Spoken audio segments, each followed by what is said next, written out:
Vamos a recibir a nuestro conferencista, el coronel Pedro Baños.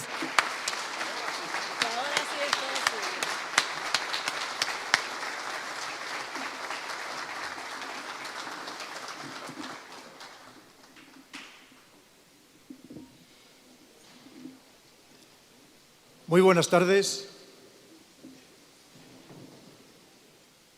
Es raro el día que pasa que no de una conferencia o una videoconferencia. Y les puedo garantizar que ustedes me han impresionado muchísimo. Y les estoy enormemente agradecido. Porque jamás hubiera pensado esta acogida, este afecto que estoy recibiendo aquí en República Dominicana. Sinceramente, no me lo hubiera imaginado jamás hoy estar aquí esta tarde con un número tan nutrido de personas, tan interesadísimas en la geopolítica, y me hace una ilusión enorme. A lo mejor por eso me precipitaba y quería salir tan rápido antes. Como hay muchas autoridades, me van a permitir que no me dirija a todas ellas, sino solamente que haga referencia al gran canciller, al rector de la Universidad del Caribe, que además también es, además de darle las gracias, es el cómplice de que hoy vaya vestido así.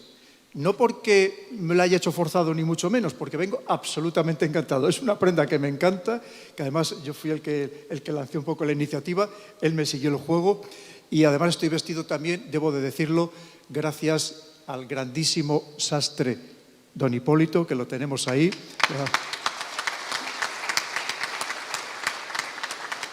Que además, por si no lo saben ustedes, no solamente es el sastre más famoso de toda la República Dominicana, tiene prestigio internacional, porque nos viste también a la monarquía española.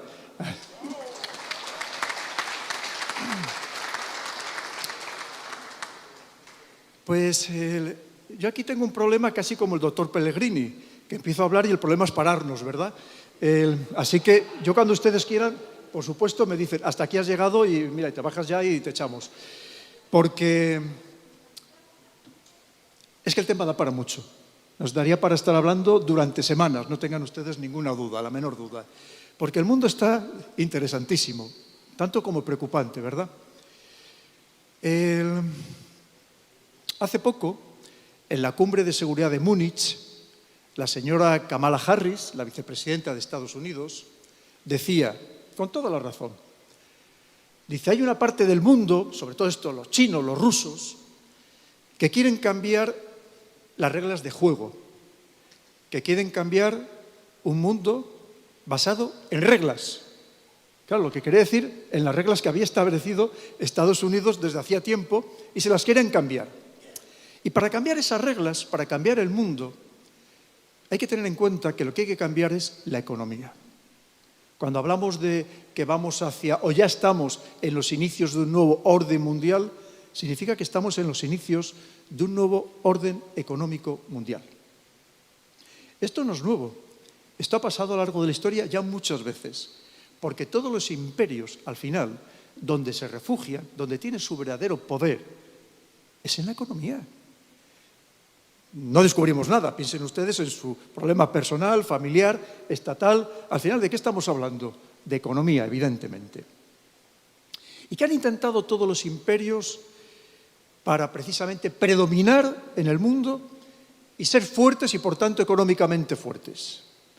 Básicamente que su divisa reuniera tres características.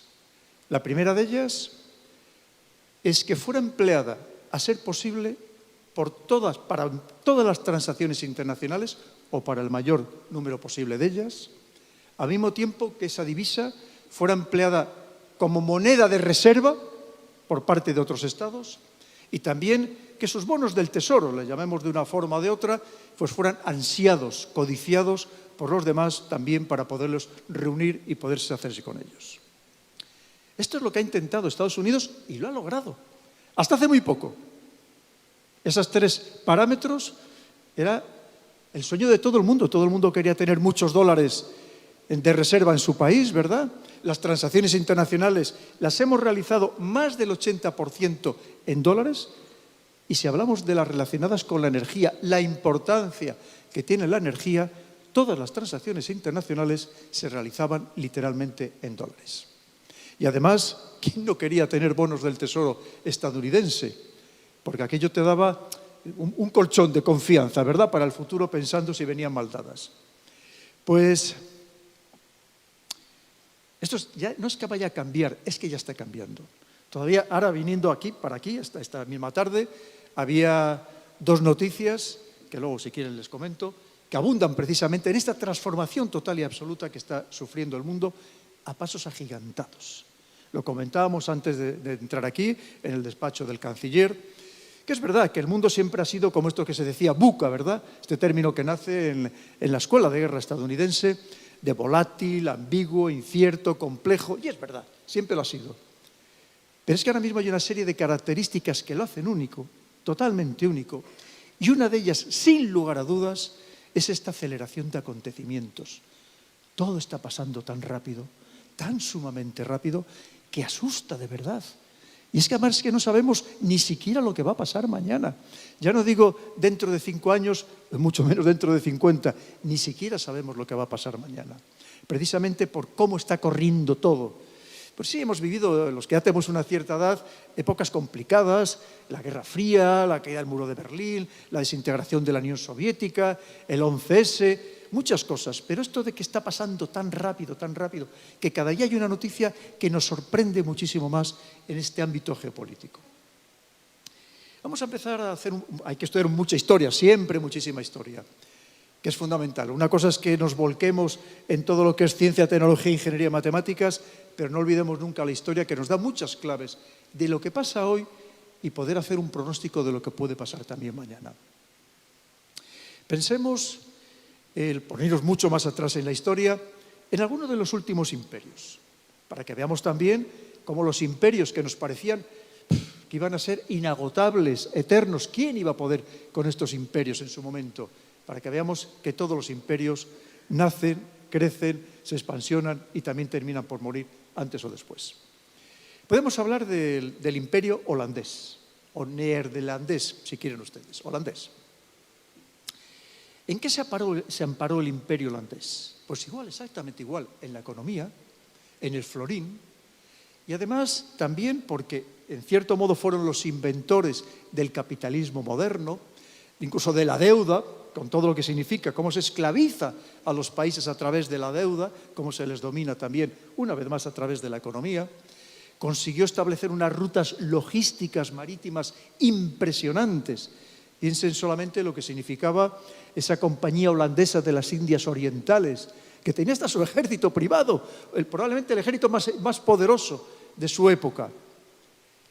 Bien, ¿y cómo fue aquello con aquel poder, que era donde además, allí es donde en esta Holanda, a esos Países Bajos que ahora le llamamos, de aquel momento eran donde se desarrollaban todos los grandes inventos, donde estaban los principales científicos, porque allí estaba el dinero, evidentemente.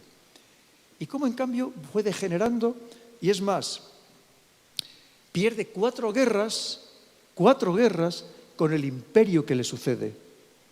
¿Y cuál es el imperio que le sucede? El imperio británico. Un imperio británico que empezó lo mismo como todos los imperios, prácticamente fomentando el comercio, la industria, que captaba a los técnicos, a los grandes ingenieros, por ejemplo, para la industria naval, precisamente desde Holanda, los holandeses, que eran los que estaban más avanzados de la época, para que veamos las similitudes que ha habido siempre con respecto al contexto actual. Efectivamente, pierde las 4 guerras el imperio holandés y se hace con el control del mundo el imperio británico. Un imperio británico que exactamente igual. ¿En qué se apara? ¿Cuál es su verdadera fortaleza? La economía. Encima tiene la suerte de empezar a desarrollar la primera revolución industrial a partir de 1750, se empieza a consolidar un siglo más tarde. Y lo mismo, ¿su fuerza cuál se la da? ¿Qué se la da? La libra. Piensen ustedes que todavía hace 100 años justos, una libra equivalía a $5. Una libra, $5. Hoy están a la par, para que vean la transformación también que se produce. Lo mismo que los holandeses habían tenido su compañía holandesa de las Indias Orientales, lo replica exactamente igual el Imperio Británico con su compañía inglesa de las Indias Orientales. En aquel momento dominaba medio mundo, media África, que se repartía principalmente con Francia, pero también con otros poderes, potencias europeas. que hemos abusado clarísimamente de África durante tantísimos años, a partir de la cumbre de Berlín de finales del siglo XIX. Pero también tenía media Asia. Pensemos lo que significaba India, la gran joya de la corona. Que al final, ¿qué quería decir aquello? Que podía obtener recursos naturales de manera prácticamente gratuita, que además era tremendamente proteccionista, porque tenía terminantemente prohibido a todas sus colonias, que no eran territorios, eran colonias, les tenía prohibido negociar con terceros países y solo le permitía negociar con la metrópoli para obtener esos recursos de manera, como digo, prácticamente gratuita. ¿Quién iba a poder acabar con el imperio británico? Con la fuerza que tenía, si lo dominaba todo, su ejército. Bueno, pues para que veamos cómo sí que las cosas van cambiando, ¿verdad? Y sobre todo cambia en un momento histórico absolutamente clave, que es la cumbre de Bretton Woods en 1944.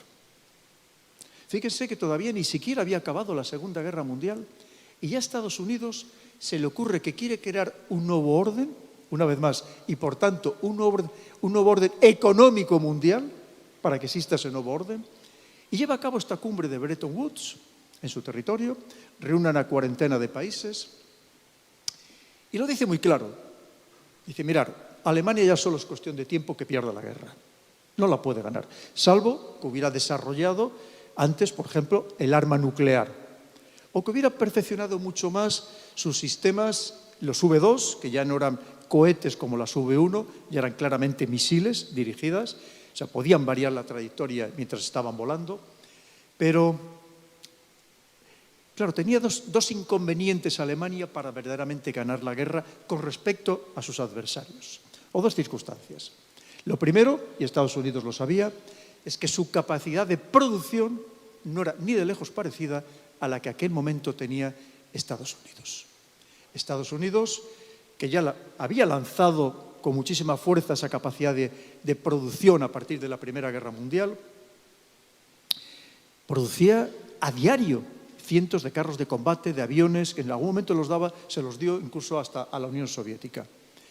Y luego porque sabía que Alemania no tenía capacidad físicamente, por número de habitantes, de poner tantos millones de muertos en el campo de batalla como tenía su otro adversario que venía por el norte, que era la Unión Soviética, como así sucedió. Es decir, si no tenía posibilidad humana y no tenía posibilidad industrial, solamente era cuestión de tiempo que perdiera la guerra una vez más, salvo que hubiera descubierto un arma absolutamente disruptiva que le hubiera dado el poder total. Entonces Estados Unidos reúne esta cuarentena de países y poco menos que les dice, a partir de ahora el mundo va a ser mío. Que muchos todavía no se lo creyeron, ¿verdad? Y entonces se le ocurre una serie de medidas para empezar ese proceso de cambio de paradigma geopolítico, de cambio de imperio, que es, lo primero, establecer el patrón oro. $35 la onza. Piensen ustedes que en aquel instante Estados Unidos tenía 3/4 de todo el oro que había guardado en los depósitos estatales, lo tenía Estados Unidos en hornos, 3/4 partes. Pero es que además en aquel momento se veía fuerte porque tenía el 50% de todo el Producto Interior Bruto del mundo, significaba Estados Unidos. Y además sabía que cuando acabara la guerra se iba a quedar con buena parte también del planeta desde el punto de vista financiero e industrial, porque sus grandes adversarios o iban a perder la guerra o él les iba a tener que ayudar a ganarla. Estamos hablando de Japón, que había sido una grandísima potencia, se había convertido en una grandísima potencia, curiosamente a partir de que allá a mediados del siglo XIX lo descubre, Estados Unidos lo descubre, que llevaba más de 200 años atrasado, al margen de todas las revoluciones, y lleva a cabo ese Japón la revolución Meiji de 1868. Desaparece como tal potencia industrial. Lo mismo que Alemania, pero incluso los países a los que les tenía que ayudar a ganar la guerra, una Francia, un Reino Unido. Por lo tanto, sabía que el mundo iba a ser suyo. Y encima se le ocurre otra genialidad, que es la descolonización.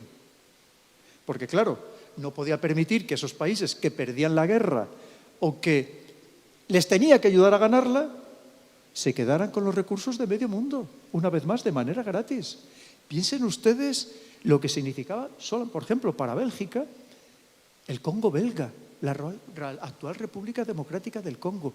¿Ustedes se imaginan si hoy Bélgica fuera propietaria del Congo belga, el poder que tendría económico, con todos los recursos que hay allí, de todo tipo de minerales, empezando por el cobalto, en fin, todo lo que tiene esa zona del Yibú absolutamente rica, el coltán, esa mezcla de columbita y tantalita, con esas propiedades excepcionales para regular el voltaje y almacenar la energía que todos tenemos en nuestros móviles. No los miren ahora, luego ya los miran más tarde. Pero fíjense que incluso ni siquiera era de Bélgica, era del rey Leopoldo II de Bélgica. Claro, no podía permitir que aquello siguiera en su poder. El caso es que también se le ocurre la creación de dos instrumentos geoeconómicos, porque piensen que cuando hablamos de geopolítica es que tenemos que hablar de geoeconomía, es que no podemos dejar de hablar de ello. Entre otras cosas, y les voy a decir por qué. Porque cuando se combate, cuando vamos a la guerra es un choque de voluntades. Hay veces que esos choques son personales, familiares una vez más, o también entre estados. Y al final, ¿cómo se trata de chocar esas voluntades? ¿O qué instrumentos principales emplean para chocar? Son tres, básicamente tres. Uno es la destrucción física. Si hablamos de personas, pues contratar a un sicario para que mate a alguien, ¿no? Si hablamos de países, para eso tienen sus ejércitos, para que intenten matar a los ejércitos del enemigo. Eso es una forma, la eliminación física. Hay otra que podríamos llamar la eliminación psicológica, lo que hoy podríamos considerar el asesinato social. ¿Cómo se consigue? Pues desprestigiando a alguien, desacreditándole, lanzándole todo tipo de difamaciones, de mentiras, pero para que al final cale en el subconsciente del resto de las personas y le posterguen completamente de la sociedad, por así decirlo. Pero luego hay otra parte, que es la que hoy estamos viviendo concretamente, que es el enfrentamiento a través de la economía. Y les parecerá mentira, pero eso es lo que más daño hace. Porque si te destruyen económicamente, ¿qué te queda? ¿Qué queda de ti como persona en una sociedad? En cualquiera. Podríamos hablar de la actual, pero podríamos hablar también de las sociedades antiguas, sobre todo si hablamos de temas estatales, de temas geopolíticos. Y por tanto, se le ocurre a Estados Unidos la creación de unos instrumentos geoeconómicos de poder total, de poder mundial, que siguen siendo válidos todavía hoy en día, todavía les son válidos, porque ya que los crea, es el único país que se queda con el derecho de veto, que son, como todos ustedes ya están imaginando, el Banco Mundial y el Fondo Monetario Internacional. Es que el Fondo Monetario Internacional ha tenido capacidad para cuando quiere sostener a un país y cuando quiere dejarle caer. Que se lo pregunte, si no, a muchos de los otros países de nuestro querido continente americano, ¿verdad? Que se lo pregunte lo que ha significado el Fondo Monetario Internacional y la subordinación casi de rodillas que han tenido que ponerse delante de este Fondo Monetario Internacional en algunos momentos. Y ahí empieza todo. Y lo siguiente es, evidentemente, procurar una vez más que todos empezáramos a habituarnos al uso del dólar.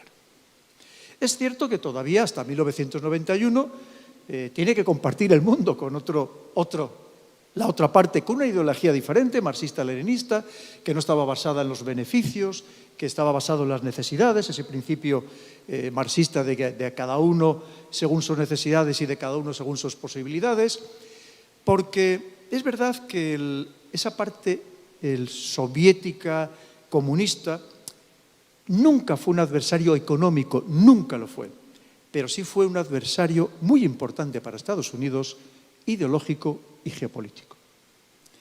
Que fue el motivo por el que se crea la OTAN, no fue por otro motivo.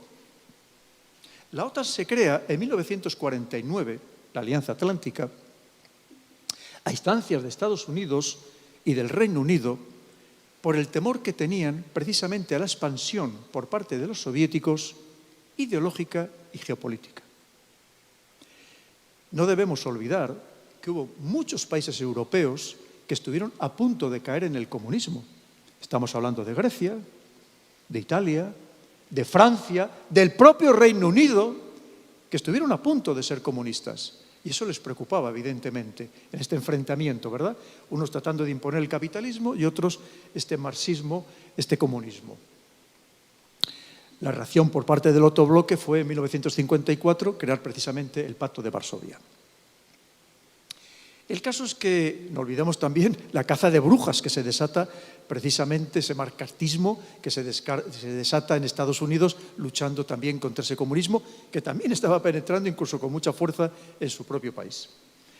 El caso es que todavía hasta ese 1991 tiene que enfrentarse con ese otro imperio que también lo era, que también pretendía imponer pues, su modelo, sus normas, su forma de comportarse, su forma incluso de relaciones familiares, de todo. Pero desaparece. Después del 1989, con el que empieza el inicio, con esa caída del muro de Berlín, y finalmente desaparece. Y tanto es así que en diciembre de ese año, de 1991, Gorbachov firma la disolución de la Unión Soviética. Y de repente, algo que probablemente no ha pasado nunca jamás a lo largo de la historia, nunca jamás. Un solo poder, una sola potencia, un solo imperio, se queda de dueño, amo y señor de todo el planeta. De todo el planeta. No tiene enemigos, no tiene ningún enemigo. Piensen que esa Rusia se queda con los barcos oxidándose en los puertos, los barcos de guerra, con un ejército que en muchos casos no recibía el salario o lo recibía de una manera muy esporádica, quitando obviamente el ejército que protegía Moscú, que protegía al gobierno. De hecho, muchos se quedaron en otros países, podía ser Ucrania, podía ser Kazajistán, en los antiguos países de la órbita soviética, que eran miembros de la Unión Soviética. Y yo he conocido casos personalmente, por ejemplo, de rusos que después de 2 años viviendo en una tienda de campaña en Ucrania, pasando penurias, con nieves, con frío, con barro, pues le llegaba el ejército ucraniano y decía: ¿te quieres pasar a mi ejército? Y dice: me paso el ejército que haga falta con tal de poder seguir dando de comer a mi familia, como es lógico.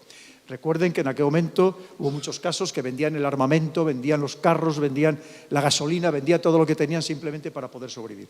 Anulado completamente. Una Rusia que no es capaz ni siquiera de pagar los beneficios sociales que había tenido en la época soviética, ni de lejos a sus ciudadanos. Una ciudadanía empobrecida y encima con otra característica, que una serie de oligarcas depredan completamente el país. Y se llevan la riqueza del país, enorme, gigantesca, casi infinita, se lo llevan a paraísos fiscales o se lo llevan incluso a la City de Londres. Los barrios más ostentosos de Londres es lo que se llama el Londongrado, que está precisamente en los barrios periféricos de Londres y son todos de rusos. Si hablamos de aquellos años, es que de China ni contaba. Pero si es que China la seguimos viendo como un país subdesarrollado. Yo les voy a contar una anécdota, ya les digo cosas de los que tenemos ya unos ciertos años. Se lo crean o no, de pequeño yo he pedido por las calles para los chinitos. Para los chinitos. Teníamos una hucha, que la pueden ver ustedes todavía en internet, que ahora son muy caras, de UNICEF para el Día de las Misiones. Era una hucha con el sombrero típico triangular de los chinos y íbamos pidiendo por las calles para los chinitos. Hoy en día son ellos los que piden para los españolitos y para otros muchos occidentales. Claro, pero fíjese, eso que les acabo de decir es muy interesante, porque son cosas que quedan en el subconsciente. Pero lo mismo que nos pasa a los españoles en otras partes de Europa, que cómo nos siguen viendo, no nos engañemos, nos siguen viendo como el pobre inmigrante que en los años 50, en los años 60, en los años 70, tuvieron que salir de España a realizar las funciones más básicas en otros países europeos. Y se lo puedo decir yo, que cuando he estado destinado en otros países de Europa en posiciones de privilegio, y aún así todavía nos miraban por encima del hombro como casi viéndonos como ciudadanos europeos de segunda. Es lógico, esas cosas quedan en el subconsciente y es muy difícil arrancarlas de ella, ¿verdad? El caso es que con China es que no contábamos, pero no contábamos para nada, para nada. Hasta que, y de hecho, pues suceden cosas como, por ejemplo, la OTAN, que bombardea, no se nos olvide, en 1999, bombardea Belgrado, la capital de un Estado soberano. Rusia no puede reaccionar, era un aliado importante, porque es que no tenía capacidad. Si acababa de perder la primera guerra de Chechenia, ¿cómo se iba a meter en otro enfrentamiento? Si era un país desmontado completamente, con una economía caótica, por decir que tenía economía. Pero claro, y de hecho, no olvidemos también que se aprovechó para bombardear la embajada de China en Belgrado, cosa que China, lo mismo en aquel momento, se tuvo que callar la boca porque no estaba tampoco en condiciones de poder hacer frente a nada. El caso es que piensen ustedes por un momento que en su profesión, la que tengan, en sus negocios, de repente se quedaran sin competidores, que pudieran poner el precio que quisieran a sus clientes, que pudieran imponer el precio que ustedes quisieran a sus proveedores, que no tuvieran competencia. ¿Qué les pasaría? Pues lo que nos pasaría a cualquiera, que nos dormiríamos en los laureles y diríamos, ¿para qué me voy a preocupar? Pues estos pobres desgraciados, ¿dónde van a salir? Los pobres chinitos, si estamos pidiendo para ellos.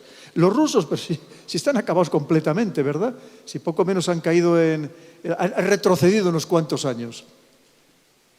Y yo creo que es lo que le ha pasado a Estados Unidos. Estados Unidos todavía no se cree cómo se ha producido este cambio de paradigma tremendo en 20 años. En 20 años. Por un lado, todo comienza, podríamos decir, a partir del año 2000. Lo primero, que es cuando llega Vladimir Putin a la presidencia de Rusia. Es cierto que un año antes ya había estado, en 1999, había estado como primer ministro, todavía estando de presidente Boris Yeltsin, que es cierto, le lleva a ese puesto y como muchos rusos tenían tanta rabia contra Boris Yeltsin por lo que había significado, piensen que Putin ni siquiera le llama para darle las gracias cuando llega primer ministro en ese 1999, a pesar de que le había puesto prácticamente en el cargo. Y llega Vladimir Putin y lo que pretende es recuperar, digamos, lo primero es el honor personal de los rusos. Estaban hundidos moralmente y les trata de convencer de que les corresponde una posición en el mundo, una voz en el mundo, no solo porque sean 150 millones de habitantes, sino por lo que considera que es por su historia, por su cultura, piense lo que significa el ballet ruso, el ajedrez, en fin, toda la literatura, la música. Y luego también simplemente por una cuestión práctica, materialista. Es que tienen recursos, como decía antes, prácticamente infinitos. Estamos hablando del país más grande de la Tierra con mucha diferencia. Duplica en tamaño a los dos países que le siguen. Tiene más de 17 millones de kilómetros cuadrados, 11 usos horarios, que se dice pronto. Y encima, si hay un país al que le viene bien este calentamiento global, encima es a Rusia. Porque el 75% de su territorio es Siberia, la tundra y la taiga.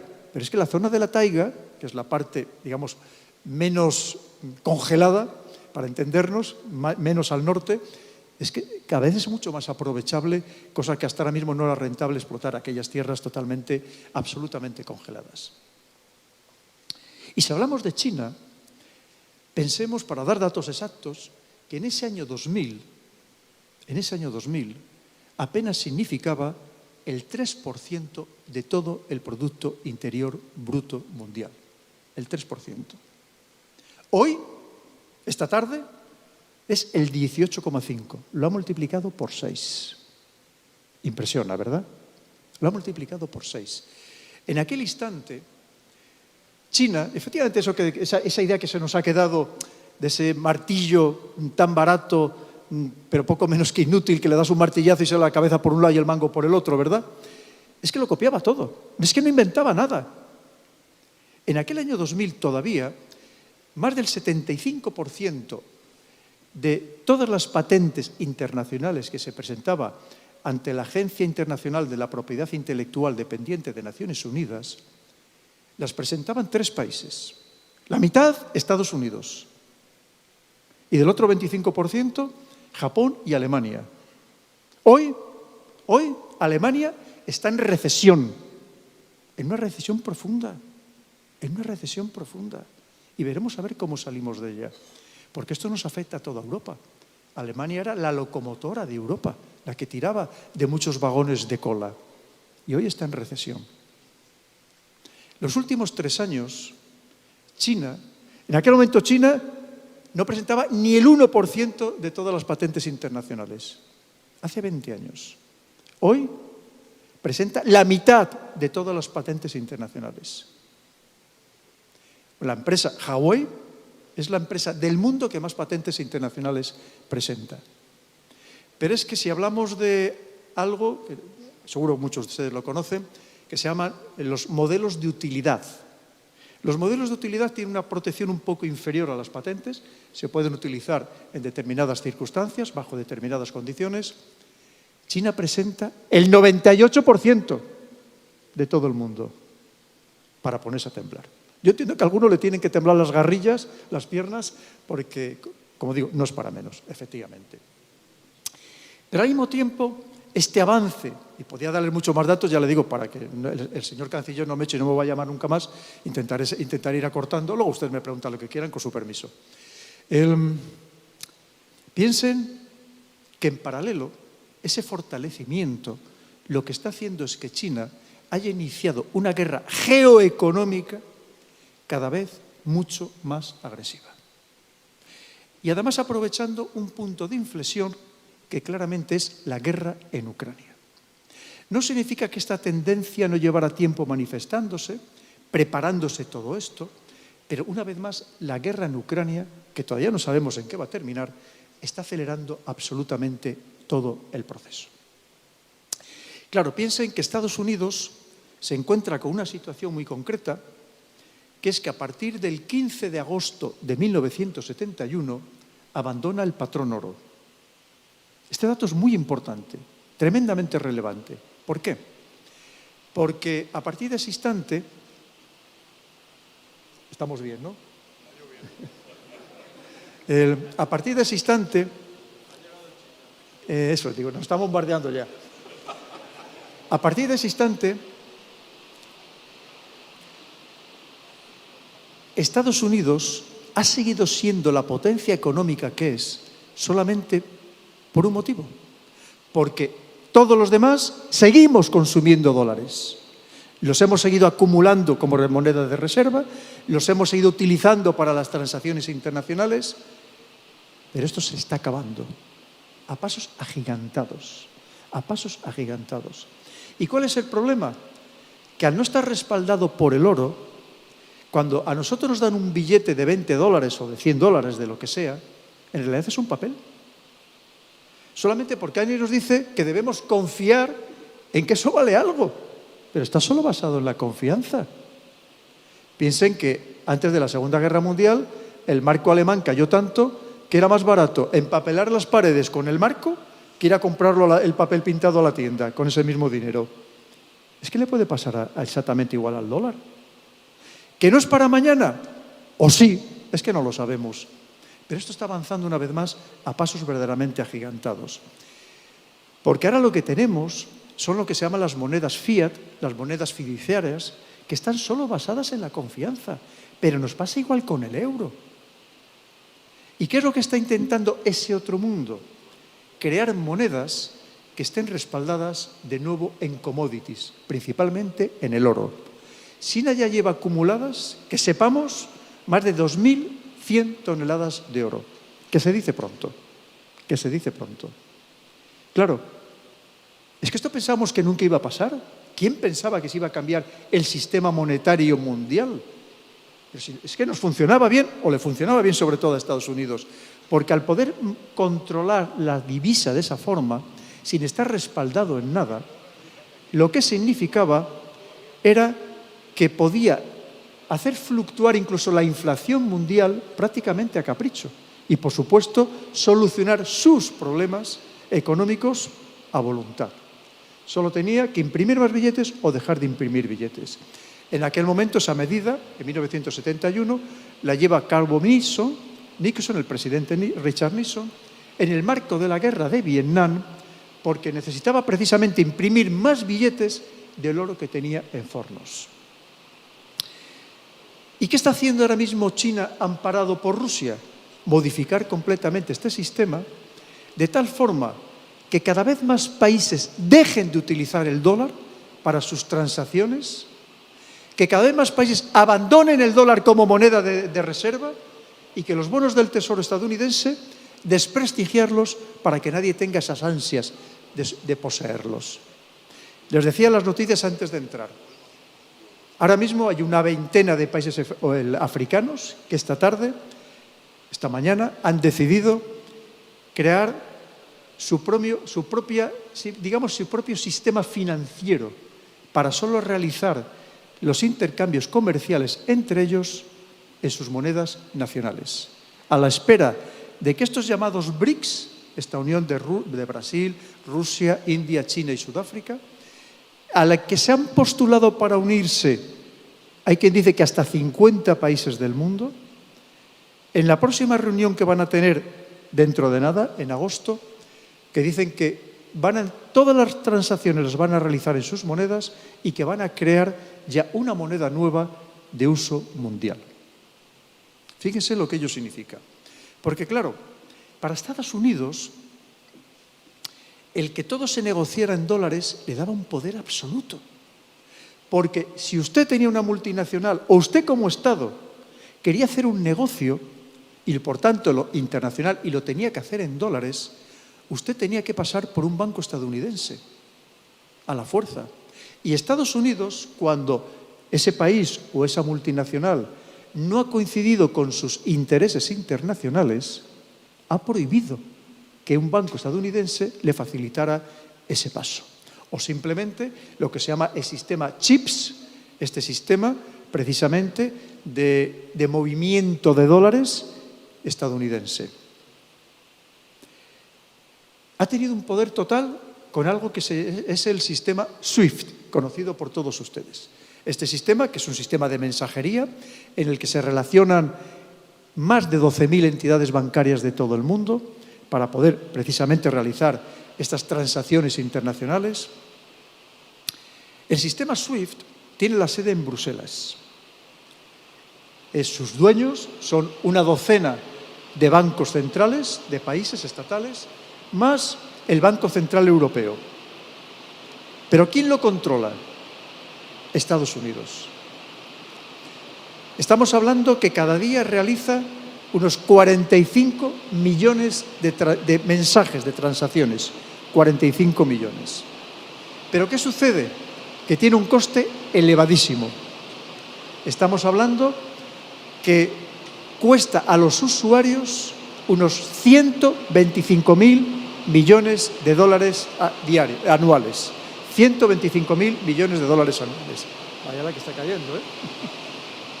Bueno, me lo voy a tomar también como parte del recibimiento.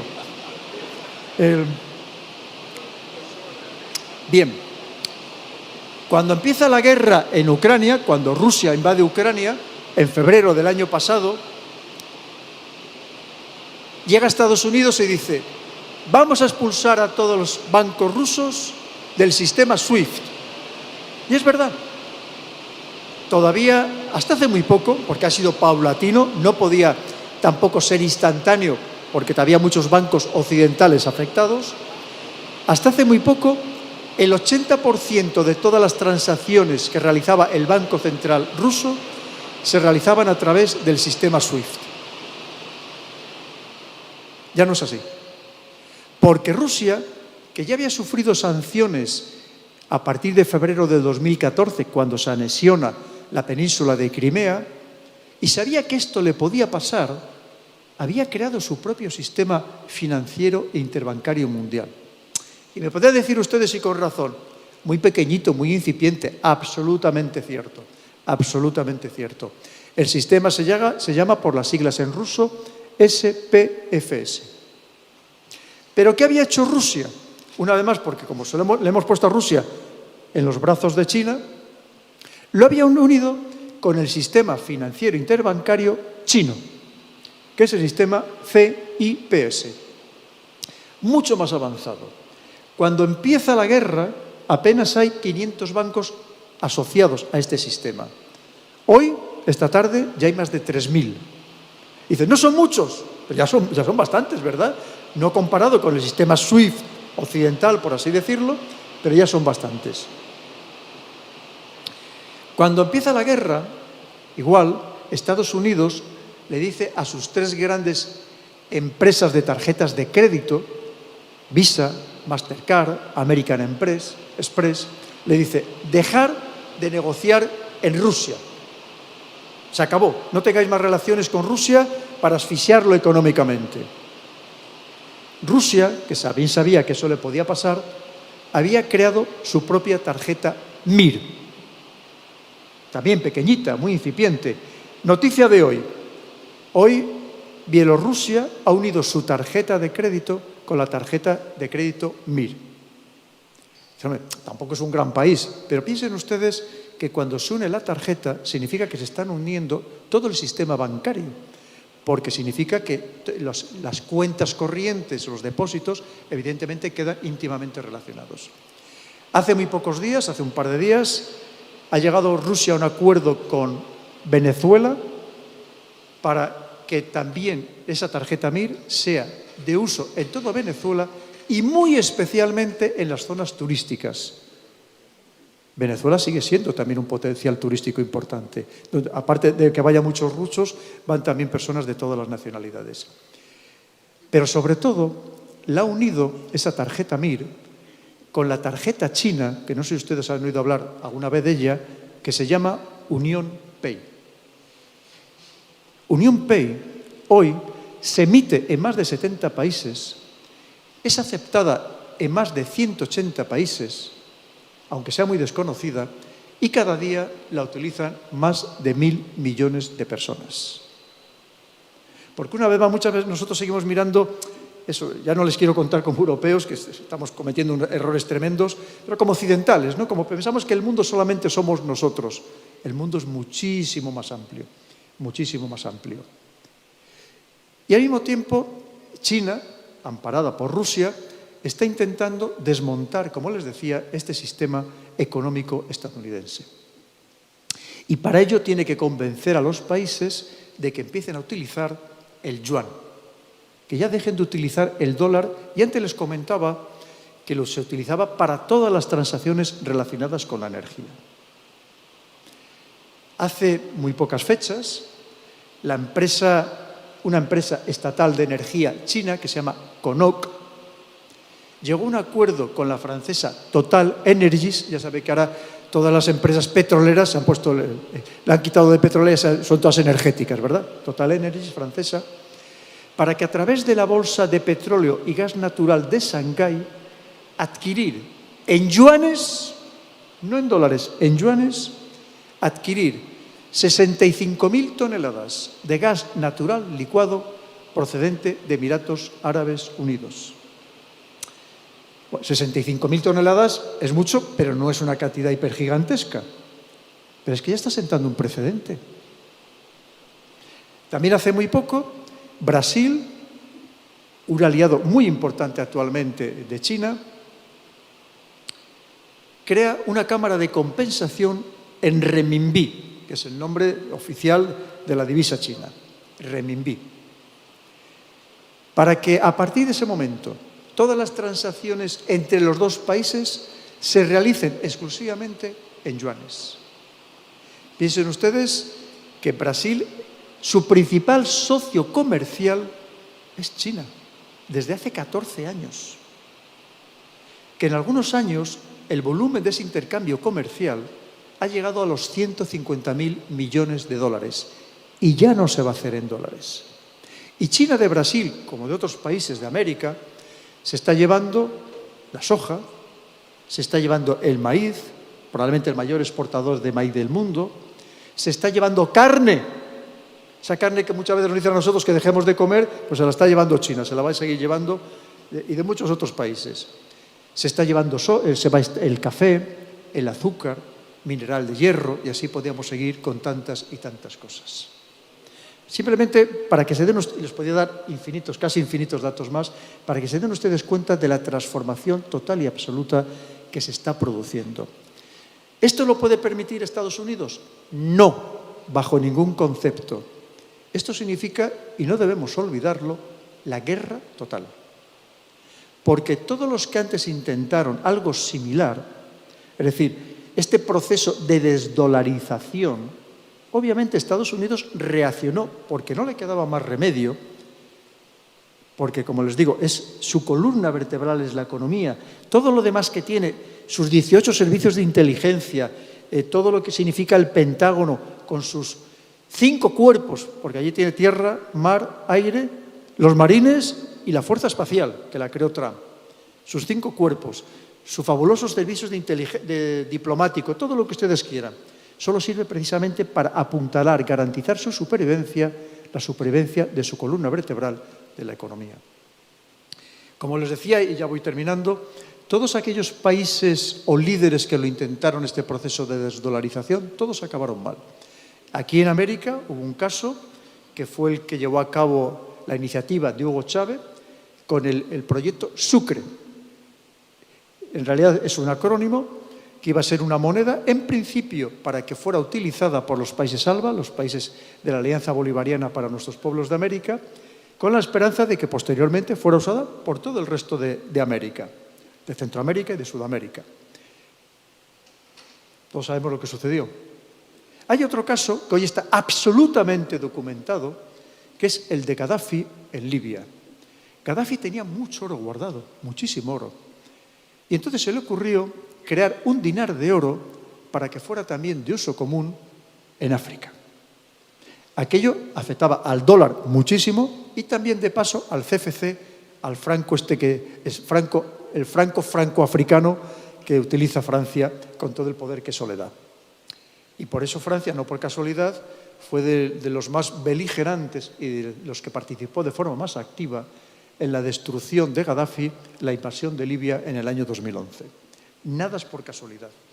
En el mundo, piense que todos los conflictos, todos tienen unos intereses mucho más allá del maquillaje que nos dan para que lo que nos queramos los ciudadanos, evidentemente, y sobre todo, todos los conflictos, todos, absolutamente todos, que todos tienen muchas caras y muchas aristas, la cara principal suele ser precisamente la economía.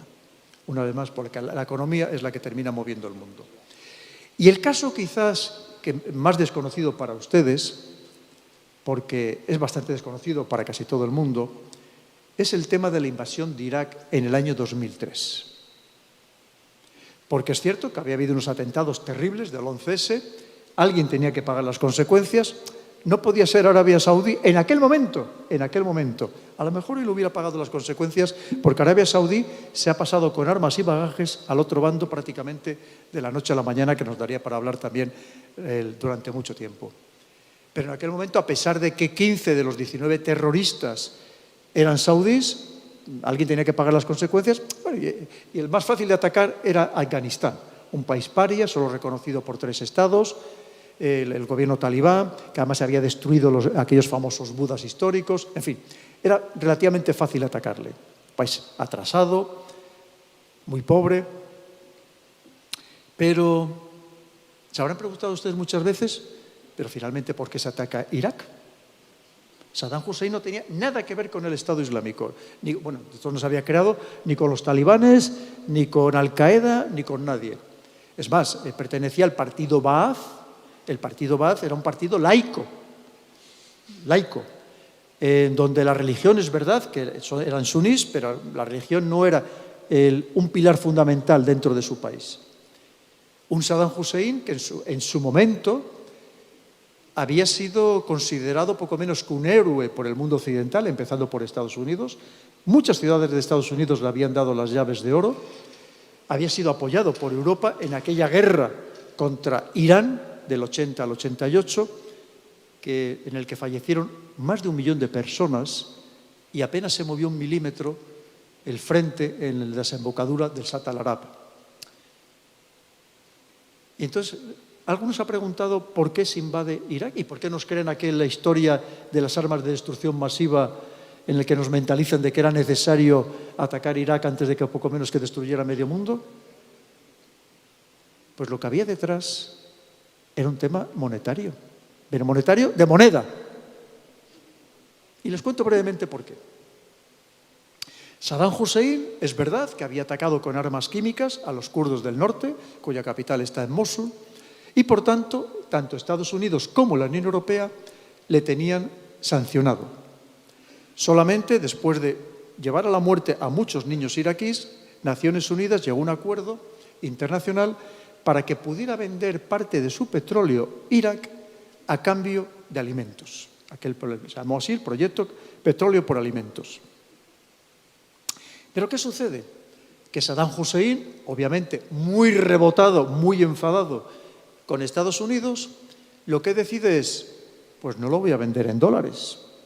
Y se le ocurre que lo va a vender en euros.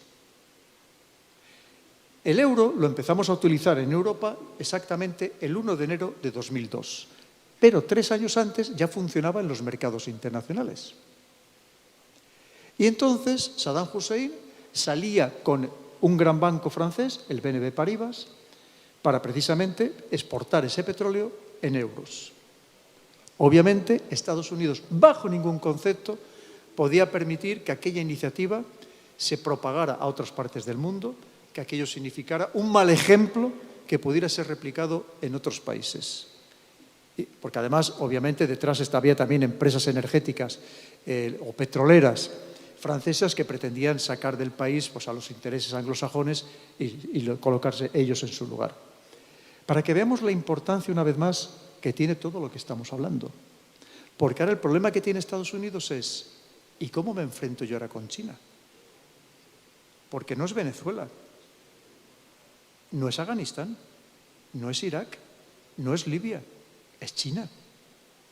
Un país que ha cogido muchísima fuerza, con 1.500 millones de habitantes, que también tiene armas nucleares, aunque no tiene tantas ni muchísimo menos que tiene Estados Unidos, pero tiene las suficientes para destruir buena parte del planeta, que está construyendo un ejército a marchas forzadas, que todavía, por supuesto, no tiene la capacidad de destrucción que tiene el ejército estadounidense, como dicen ellos, ni falta que les hace, porque saben que su verdadero poder hoy reside en la tecnología, las finanzas y la economía. Porque está haciendo una penetración a través de esta diplomacia económica realmente impresionante. Que realmente, de verdad, da miedos a todo lo que están haciendo, de cómo están penetrando y con tantísima rapidez. Y que es muy difícil, una situación muy difícil de revertir. Porque además lleva a cabo iniciativas como son las rutas de la seda, las nuevas rutas de la seda, que son 3. La terrestre, la marítima y la digital, que probablemente hoy sea más importante incluso que las otras 2, aunque no se les preste tanta importancia. Está intentando copar buena parte de lo que serían las rutas logísticas mundiales y además completar hacer el ciclo completo. La producción, el embarque, el transporte a través de COSCO, el desembarque, que no en vano está comprando terminales de contenedores en los principales puertos del mundo. En Europa podemos hablar desde el Pireo, en Grecia, el puerto más importante del Mediterráneo Oriental, en España, Barcelona, Algeciras, si damos la vuelta, el puerto de Sines al sur de Lisboa y finalmente el puerto de Bilbao. Y lo último que ha comprado en este sentido en Europa fue el 25%, ni más ni menos que del puerto de Hamburgo. Y quería comprar el 35%, y se lo impidió precisamente un informe que presentó conjuntamente la CIA y el BND, el Servicio de Inteligencia alemán, que le presenta al señor Scholz, diciéndole que entonces sería el socio mayoritario y que haría prácticamente lo que quisiera a su capricho. Pero esto es lo que está haciendo. Entonces, es una penetración total en muchísimos países, en muchos aspectos, también con la diplomacia de la deuda, de ir comprando deuda, y no debemos olvidar, pero como ha hecho el mundo anglosajón, exactamente igual, no debemos olvidar lo que decía John Adams, el segundo presidente de Estados Unidos, que hay 2 formas de subyugar, de esclavizar a un país. Una es la espada, la otra es la deuda. Y muchos estamos, empezando por España, tremendamente esclavizados y subyugados. Este es el contexto en el que estamos ahora mismo. Un contexto, como vemos, que tenemos que prestarle enorme atención, porque hoy no basta con prestar solo atención a el círculo nacional, todo aquello que sí puede significar nuestra nación, porque estas circunstancias son las que nos van a marcar el ritmo. Si en realidad los países pequeños, los países medianos, si estamos al albor de todos los demás, estamos simplemente subidos en una ola que va moviendo La marejada la van moviendo estos países y a nosotros nos van llevando en un sentido y en el otro. Y por eso, como digo, creo que es el momento de que todos hagamos una profunda reflexión, que cualquiera que quiera dedicarse a la política nacional sea muy consciente de todas estas claves geopolíticas, porque si no va a fracasar y va a hacer daño a su país, sin lugar a dudas, o por lo menos no le va a beneficiar en absoluto. Y además, que es el momento también de estar muy pendiente de a ver qué alianzas tenemos y con quién las tenemos, porque el mundo está cambiando a pasos agigantados, por supuestísimo. Que no sabemos, una vez más, si esta transformación, porque claro, si vamos al mercado Forex, todavía básicamente es el dólar, ¿no? Pero piense sobre todo que aunque sea poco a poco, cómo va cambiando tan rápidamente. Les doy otro dato. Ya digo, no me dejes dar muchos más datos, el canciller. Mira, ¿qué sucede? Todavía hace 10 años, todas las transacciones que realizaba China, el 80% las realizaba también en dólares, China. Hoy es el 45% de lo que realiza en dólares. Estamos hablando de un país muy grande, ¿verdad? Y esta es la dinámica que podíamos hablar en tanto. Es que les podía contar lo que está haciendo Pakistán, lo que está haciendo India, lo que están haciendo los países africanos, con datos todavía muchísimo más precisos y más exactos. Es una revolución total, absoluta. Es un cambio de paradigma absoluto. Es que es una cosa increíble. Que decíamos, ¿todavía le queda mucho pulmón a Estados Unidos? Sí, es verdad, a pesar de que también tiene sus problemas internos muy preocupantes. Hace muy pocos días ha estado a punto de entrar casi de nuevo otra vez en default, es decir, de que la administración tuviera que dejar de pagar, ¿no? Y lo que ha significado es que los dos grandes partidos se hayan reunido para aumentar la deuda que ya de por sí la tienen hipergigantesca. Pero es cierto que todavía le queda ese poder militar, ese poder de sus servicios de inteligencia, le queda el poder que tienen sus grandes empresas de capital riesgo, las grandes empresas de inversionistas, que puede ser BlackRock, Vanguard, Fidelity, Blackstone, todas estas, que son muy poderosas, evidentemente, pero es que estas mismas empresas también están creciendo en China. Hasta hace muy poco, ¿cuál era el principal banco del mundo? El más grande, el gigantesco, el que parecía imbatible completamente. JP Morgan. JP Morgan, que encima cuando se une ya con el Chase Manhattan Bank, inmensísimo, ¿verdad? Lo mismo, podía comprar todos los países que le diera la gana, poco menos. Luego tenía otros bancos muy importantes, el Bank of America, estamos hablando del Wells Fargo, estamos hablando del Citigroup.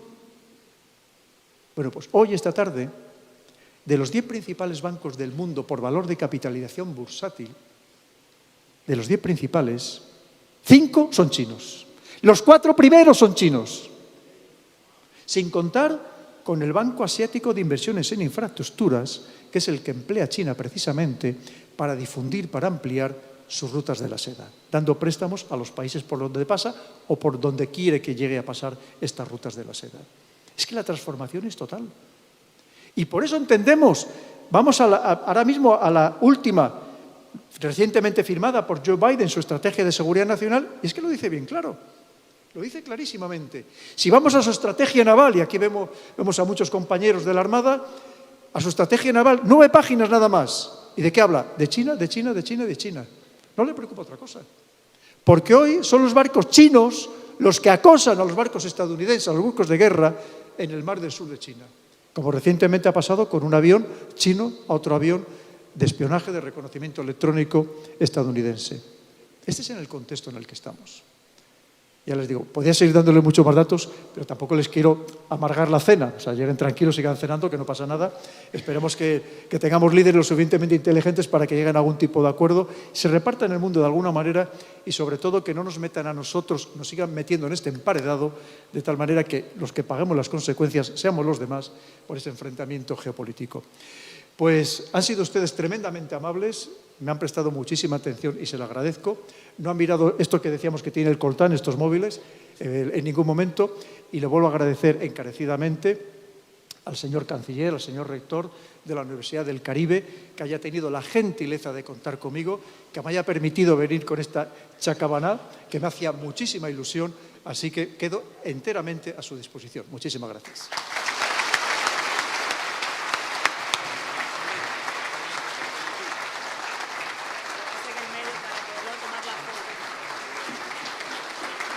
Bueno, lo recibimos con agua, lo despedimos con aplauso.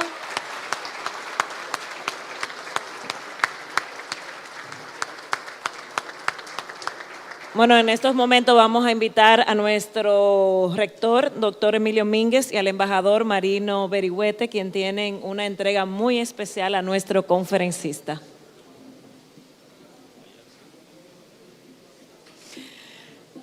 Bueno, la Universidad del Caribe realmente se alegra enormemente de poder hacer esta entrega, de este reconocimiento a nuestro conferencista.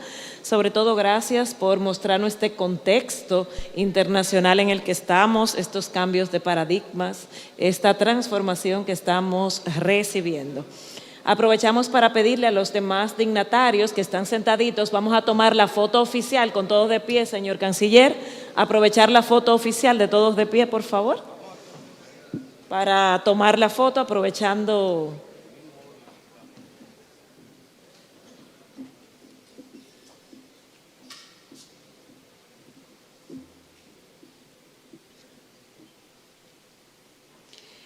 Bueno, pues ahora de manera breve, por favor, vamos a hacer preguntas puntuales, no minis conferencias, pues el agua todavía nos acecha con dañarnos nuestra cenita. Entonces, esta parte de las preguntas que va a estar moderada por el mayor general retirado Miguel Soto Jiménez, lo invitamos para que proceda a moderar las preguntas puntuales para optimizar el tiempo que nos queda. Señor Coronel Baños, señor Canciller, señores miembros de la Presidencia, distinguidos invitados especiales, señores diplomáticos, señores militares, y ustedes saben que yo jalo para esa banda, como dicen en el campo. Yo quiero que se pongan de pie, por favor, hacerle un aplauso a los estudiantes y a la facultad de los militares, por favor.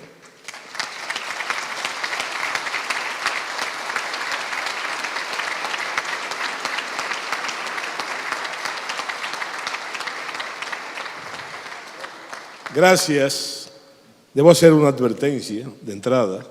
No se asusten. Ustedes saben que yo tengo el vicio de la palabra.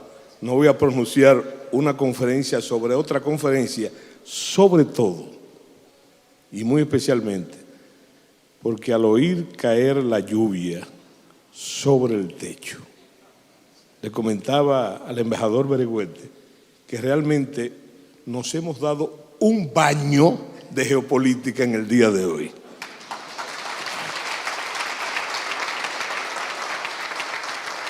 Bueno, categorizado de manera muy especial, honrado y sobre todo complacido de ser el moderador, con algunas observaciones. No puedo desechar, aprovecharme de este momento para dar algunas consideraciones breves, muy breves. Por ejemplo, agradecer al señor canciller, al señor rector, a los que pulsearon esta conferencia por más de un año, ¿verdad? Decirles que entonces ha valido la pena. En lo personal, mis expectativas, al coronel Baños lo conocía desde hace tiempo por mi ejercicio de profesor de geopolítica por muchos años en la Escuela de Guerra, y entonces decirle que sí ha valido la pena, que se han llenado mis expectativas y por lo tanto las de ustedes.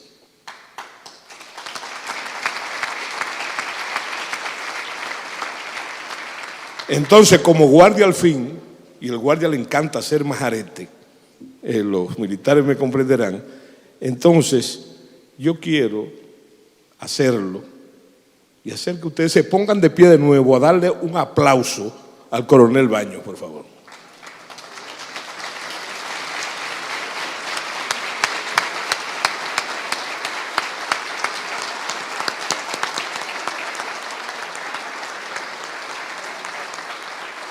Bueno, señores, entonces vamos a dar paso.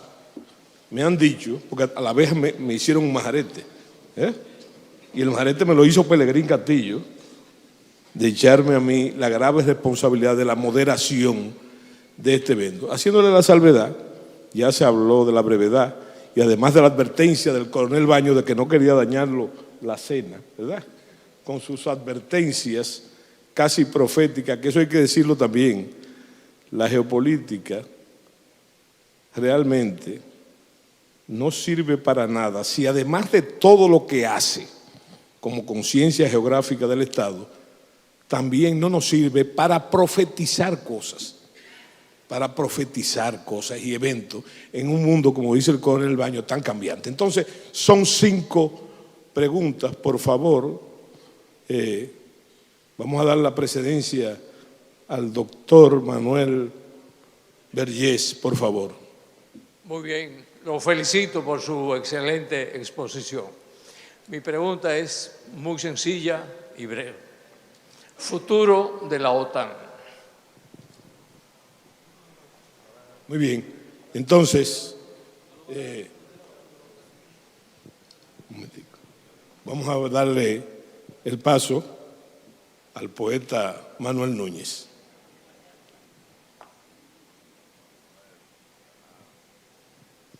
Muy satisfecho con su exposición. Hay una parte, sin embargo, que me parece importante en geopolítica, que es el factor demográfico.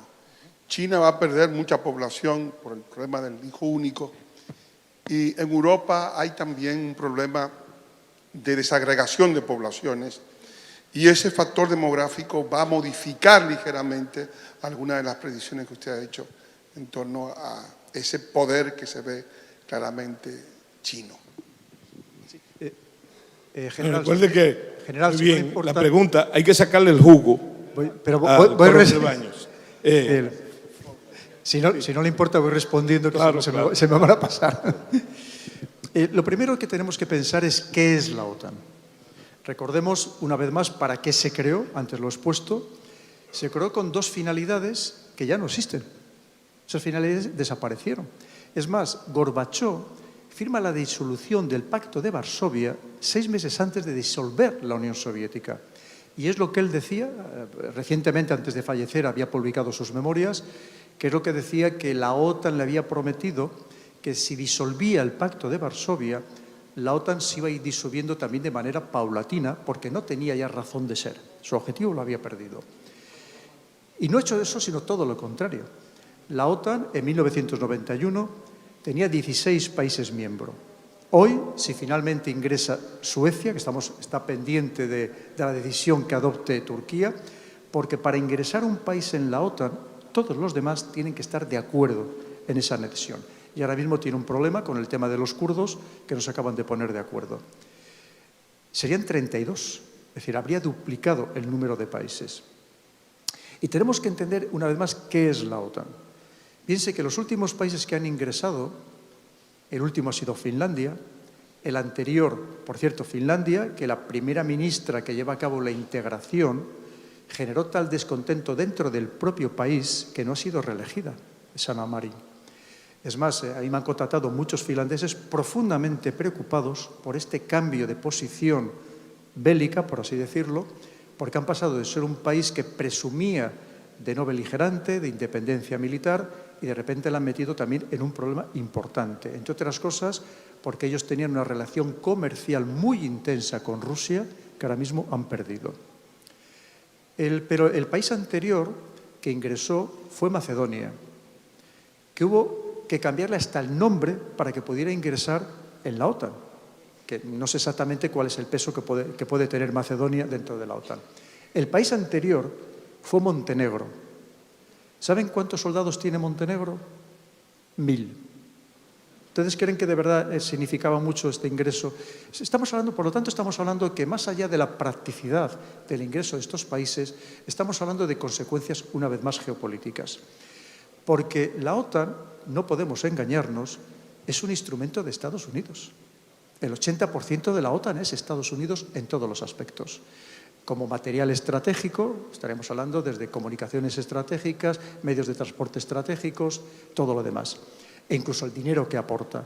Y los demás, pues somos países que estamos en la OTAN pero que lo que nosotros pudiéramos llegar a decidir, desde luego, no significa absolutamente nada. Y, por lo tanto, es un instrumento de poder geopolítico, geoestratégico, por parte de Estados Unidos. ¿Cuál es el futuro de la OTAN? El que quiera Estados Unidos. Además, es verdad que ha conseguido algo que no había conseguido ningún presidente estadounidense después de 1991, es que ahora todos los países, incluso aquellos gobernados por la izquierda o incluso en coalición con países casi de extrema izquierda, con partidos de casi extrema izquierda, como es Alemania con los verdes, están encantados en incrementar el presupuesto de defensa.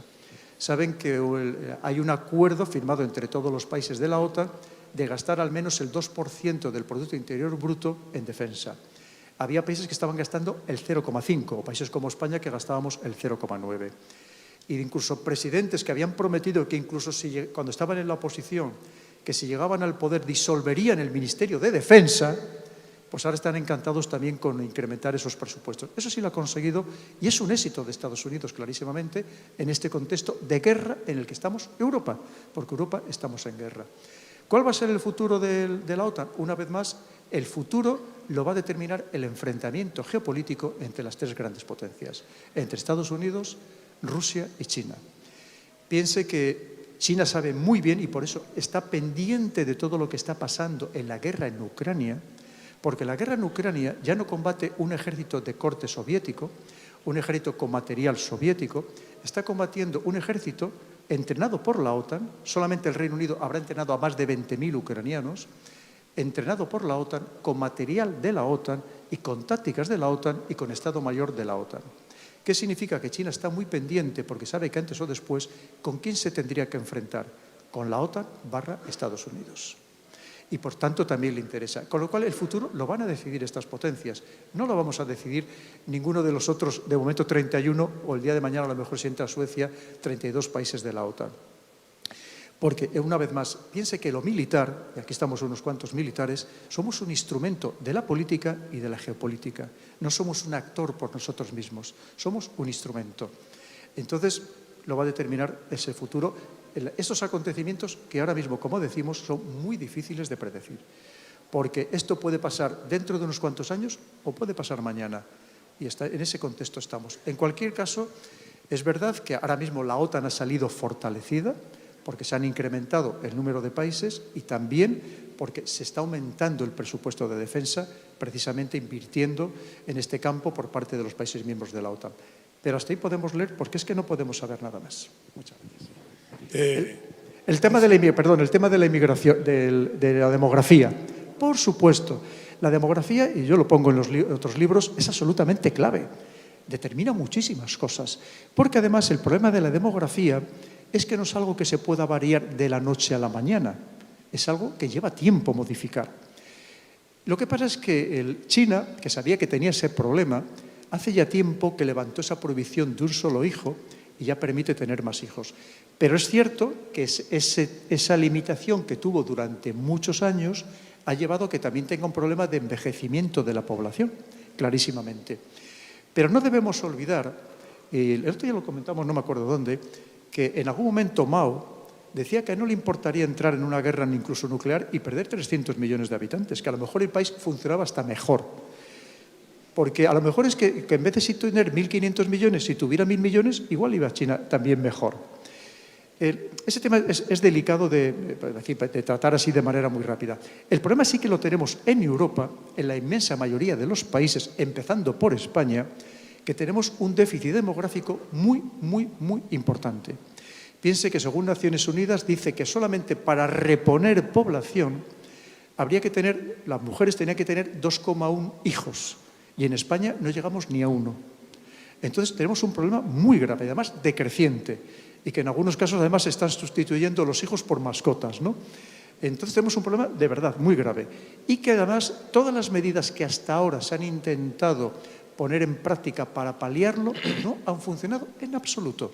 Es más, yo lo pongo en los libros, han servido para que ciertas capas de la población se aprovechen de esas medidas, pero no el conjunto de la población. Porque que a usted le den, por ejemplo, en España, en alguna comunidad, 2.500 o 3.000 euros por tener un hijo, hoy nadie lo va a tener por esas cantidades. Entre otras cosas porque los dos miembros de la pareja trabajan, es muy difícil sacar hijos adelante, la vida está muy cara, como les pasa a ustedes también, y eso hace que haya un decrecimiento de la natalidad importante. Es un problema gravísimo, que hasta ahora mismo en Europa ha sido imposible de solventar. Imposible de solventar, que esto está íntimamente relacionado, por ejemplo, con el tema de las pensiones. Ahora, el año que viene, entra en lo que se llama la generación de los baby boom, de cuando hubo muchos hijos, familias con muchísimos hijos en España, también en Europa. Cuando precisamente hay un déficit de natalidad, no hay jóvenes para pagar las pensiones de todas estas personas que a partir de ahora se van a jubilar. Y hay un problema gigantesco, un problema estructural que entiendo que no da votos, que ningún político ha querido enfrentarlo de verdad con la suficiente energía, porque efectivamente le puede complicar su existencia política, pero que antes o después tendremos que abordar. Y cuando se ha intentado, por ejemplo, en el caso de Francia, con esta ampliación de 62 a 64 años de la edad de jubilación, cuando en España ya estamos en casi 67, curiosamente, quienes más se han enfrentado a este cambio no son los más mayores. Parecería lógico pensar que fueran las personas que tienen 58, 60 años, que de repente les amplían 2 años más, ¿verdad? Cuando tenían la expectativa de prácticamente jubilarse ya mismo. Son los jóvenes. Porque, entre otras cosas, esa nueva ley francesa lo que dice es que para cobrar la pensión completa habrá que haber cotizado al menos 43 años. Jóvenes que tienen trabajos muy discontinuos, muy mal pagados, que quién va a ser capaz de cotizar durante 43 años. Con lo cual estamos hablando de problemas muy, muy importantes. El tema de la demografía es esencial porque lo relacionamos también con los movimientos migratorios, con todo lo que ello significa, en su capacidad, digamos, de modificar completamente el espectro social de las sociedades de acogida. Es un tema muy delicado que nos daría para mucho, pero que en cualquier caso creo que por lo menos en Europa no se está abordando con la suficiente seriedad. Muchas gracias. La señora, por favor.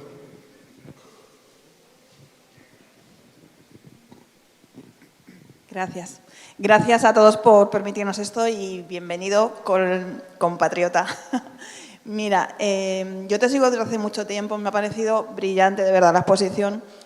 Nosotros, tanto España como Dominicana, que efectivamente somos meros espectadores, víctimas de estas grandes decisiones, a mí sí hay una cosa que me preocupa de este nuevo orden mundial y es, Estados Unidos tendrá muchos inconvenientes, pero no hay duda de que es un país democrático, no hay duda de que respeta derechos humanos, libertades, apertura de conocimiento, la democratización del conocimiento.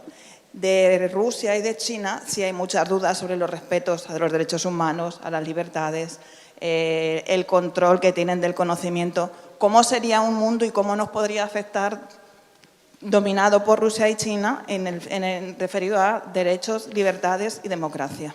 Gracias. Sí, muchas gracias. Sí, sobre eso ya te lo agradezco. También hay mucha hipocresía, ¿verdad? Porque en Europa presumimos mucho eso de valores y principios democráticos hasta que de repente hay un mundial de fútbol y de repente nos olvidamos de los valores y principios democráticos. Y entonces vamos allí y nos ponemos de rodilla, lloramos, ¿verdad? Pero no hay ninguna selección nacional que dejó de acudir al mundial de fútbol en Qatar. Es decir, hay mucha hipocresía. Es más, ahora mismo hay un escándalo tremendo en el Parlamento Europeo, uno de los muchos que hay, que es el Qatargate, de cómo Qatar fue capaz de corromper a una parte importante de nuestros eurodiputados y que Qatar ha dicho que el país que se atreva a abrir una investigación le deja sin gas, con lo cual nadie ha abierto la boca. Aquí, por ejemplo, la última COP, la COP27, la última cumbre del clima, ¿dónde se celebró? En un país dirigido por un dictador militar, que es Al-Sisi, en Egipto. Y fuimos todos encantados, ¿no? Todos los países occidentales. ¿Por qué hacemos negocios con países que en absoluto son democracias? No debemos olvidar que la mayoría de la población mundial vive en regímenes que no son democráticos. Democracias plenas, se estima que apenas hay una veintena, el resto son democracias imperfectas. España oscilamos entre imperfecta y plena, depende del año. Y luego están los regímenes híbridos y luego los sistemas autocráticos. Entonces, quiero decir que eso no significa hacer negocios con un país o tener relaciones con un país, no significa ni mucho menos adherirte a su sistema político. ni muchísimo menos.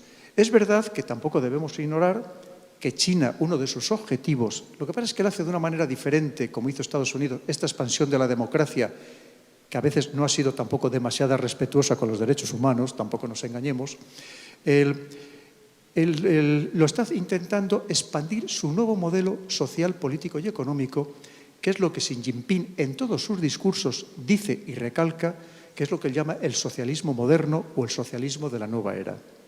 Que incluso dice, es verdad, no es una democracia, no creo en la separación de poderes, sabemos que en algunos países democráticos tampoco creemos en la separación de poderes, lamentablemente, pero ofrece algo diferente a sus ciudadanos, que por supuesto yo soy un firme defensor de la democracia. Si lee mis libros, permanentemente abogo precisamente por mejorar, reformar, reinventar en cierto modo la democracia, porque es cierto que si no lo hacemos van a venir otros sistemas autoritarios que se van a terminar por imponer. Pero eso no significa que en el intermedio no podamos hacer negocios o podamos tener relaciones con estos países, siempre y cuando seamos capaces de defender una democracia que en algunos países nos ha costado mucho trabajo tenerla, por imperfecta que sea, por mejorable que sea, pero que corre el riesgo clarísimamente de desaparecer. Pero siempre y cuando, como digo, siendo conscientes de que luego las relaciones geopolíticas, las relaciones económicas son mucho más complejas y muchas veces presumimos de valores y principios que nosotros mismos vulneramos todos los días, no importándonos negociar con cualquier tipo de país. Francisco. Muy buenas noches. Bueno, un banquete que nos hemos dado con el amigo Pedro Baños. Agradecer a la universidad. Y no sé si la mayoría del auditorio coincide conmigo. Nos hemos quedado con mucho deseo de seguir escuchándole, hablar de lo que ha pasado recientemente en Rusia con el grupo Wagner, con todo el tema de Bukele, muchos temas, inteligencia artificial que domina el amigo Pedro. Pero yo quiero, a propósito de la geopolítica, referirme puntualmente a un cuestionante obligado en República Dominicana, y es Haití, la desintegración del Estado haitiano y la presión de los organismos internacionales que buscan darle una salida a esa gran problemática del Estado haitiano desde República Dominicana con centros de refugiados. La Organización Internacional de las Migraciones establece que cerca de 281 millones de personas han sido desplazadas en el mundo por temas de violencia, cambio climático y demás. Y nuestro principal socio, Estados Unidos, con quien tenemos una gran dependencia, apuesta a presionarnos para ceder ante la tentativa de asimilar a Haití, y lo ha hecho a través incluso de diferentes modalidades. ¿Cuál es la visión que tiene Pedro Baños de este gran desafío para la resistencia y la subsistencia del Estado dominicano? Muchas gracias. Muchas gracias, Francisco.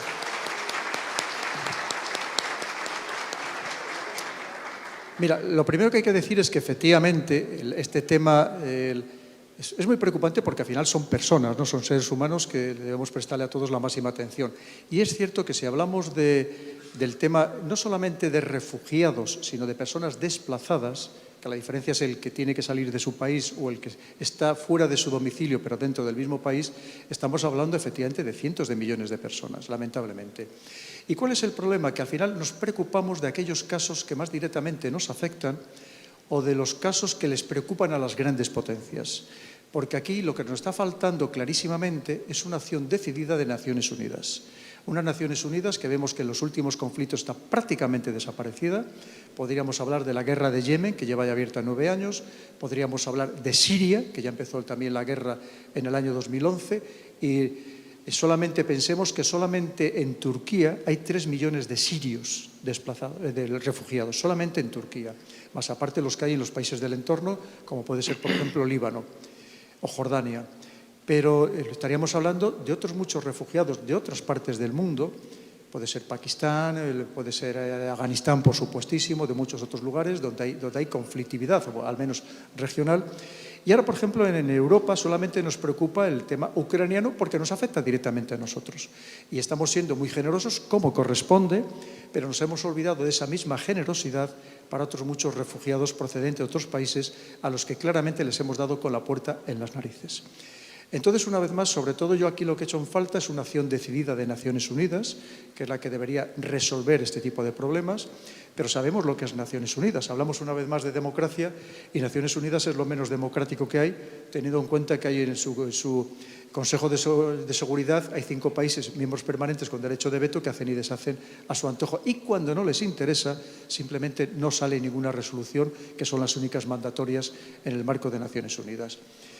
Pero creo que es algo que no les corresponde solamente a ustedes, es decir, a la República Dominicana. Creo que es algo internacional, que debería haber un foco puesto internacional para resolver el problema de Haití. Que desde luego no es fácil ni sencillo, pero que algo hay que hacer para mejorar las estructuras del país, para mejorar el aparato burocrático del país y para, digamos, hacer un tutelaje al país hasta que pueda verdaderamente valerse por sí mismo en condiciones de efectividad, ¿no?, de eficacia, que creo que ahora mismo es lo que necesitaría, porque si no lo que puede pasar, como pasa con otros países, es que simplemente compliquen la vida a otros países y especialmente al suyo, con el que comparten isla, Francisco. Eso es lo que le puedo decir. Ustedes lo conocen mucho mejor que yo el problema porque lo viven todos los días. En cierto modo, me estoy enterando ahora en detalle de realmente la problemática que tienen, pero en cualquier caso, como digo, debería ser un problema internacional por todo lo que significa y sobre todo pensando en el bienestar de los haitianos, pero también en su propio bienestar, porque desde luego una mala gestión de esta situación puede llevar a complicarles a ustedes muchísimo la vida y no tienen ninguna necesidad de ello. Ustedes son un gran país con muchas posibilidades de desarrollo, no solo por el turismo, por muchas más cosas, empezando por el interés que veo que tienen en los temas internacionales, que es absolutamente fundamental, por la calidad de la enseñanza que estamos viendo aquí en la Universidad del Caribe y los profesores, el cuadro de profesores que tienen, y por tanto esto solamente les podría perjudicar enormemente. Y creo que ustedes deberían también hacer un llamamiento importante para que exista una implicación internacional y muy especialmente, una vez más, de Naciones Unidas.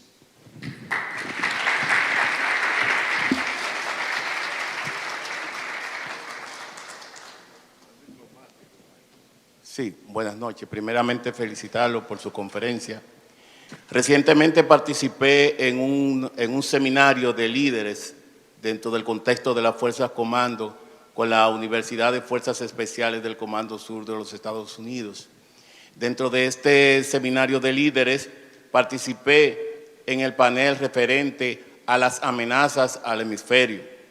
Y una de las principales amenazas que esboza el conferencista en aquella ocasión es el término de competencia estratégica, que es lo mismo que usted ha tratado hoy.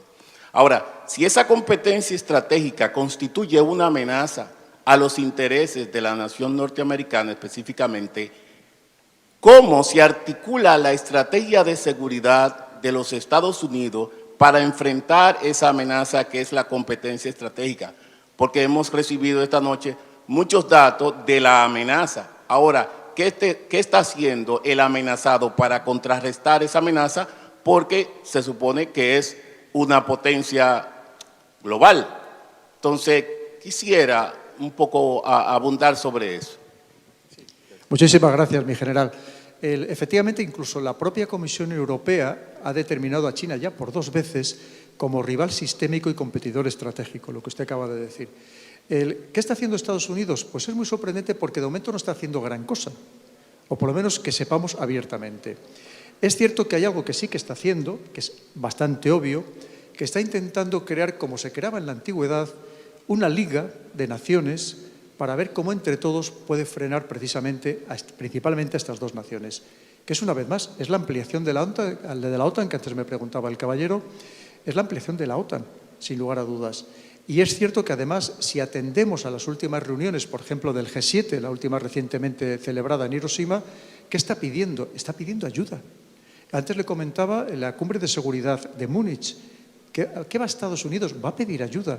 Cuando ahora va Antony Blinken visitando las distintas naciones, está pidiendo ayuda. Porque es cierto que se ha enfrentado, ahora mismo se da cuenta de que tiene ese competidor estratégico cada vez más reforzado por otros países, avanzando de manera muy potente en todos los campos que he mencionado, incluido el militar.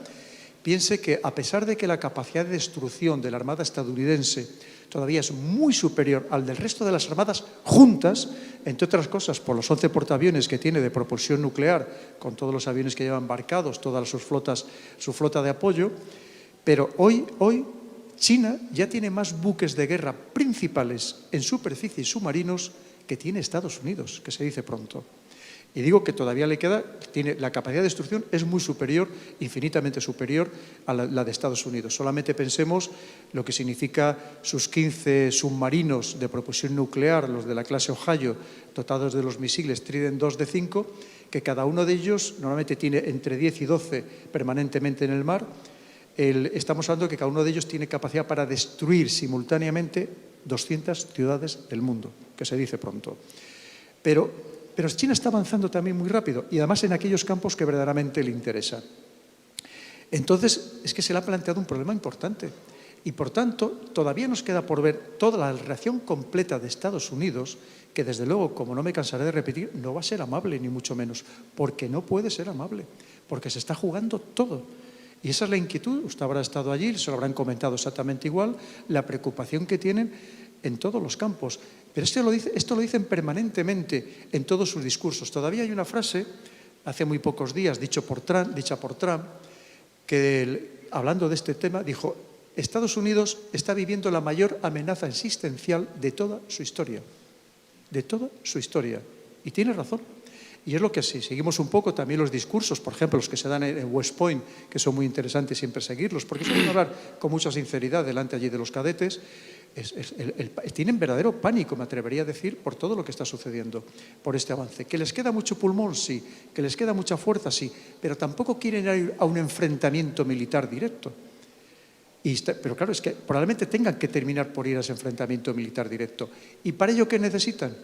Una liga de aliados lo más fortalecida posible. Y a ser posible que también les respalde en esta lucha geoeconómica que ahora mismo se está librando.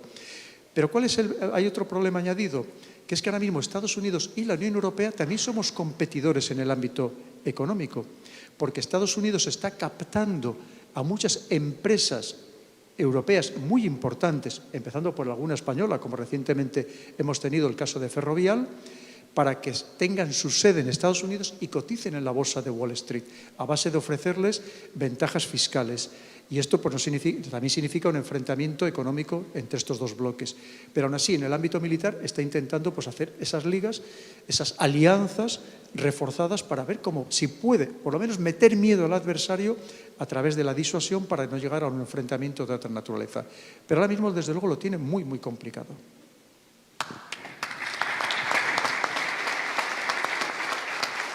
Bien, señores, lamentablemente el acto ha terminado. De nuevo, agradecer la gentileza y la deferencia del coronel, del maestro Baños, en responder estas preguntas. Hubiese querido que fueran más, pero usted como militar sabe que el tiempo y el espacio son críticos en la guerra y en la política también. Gracias. Señores, un aplauso.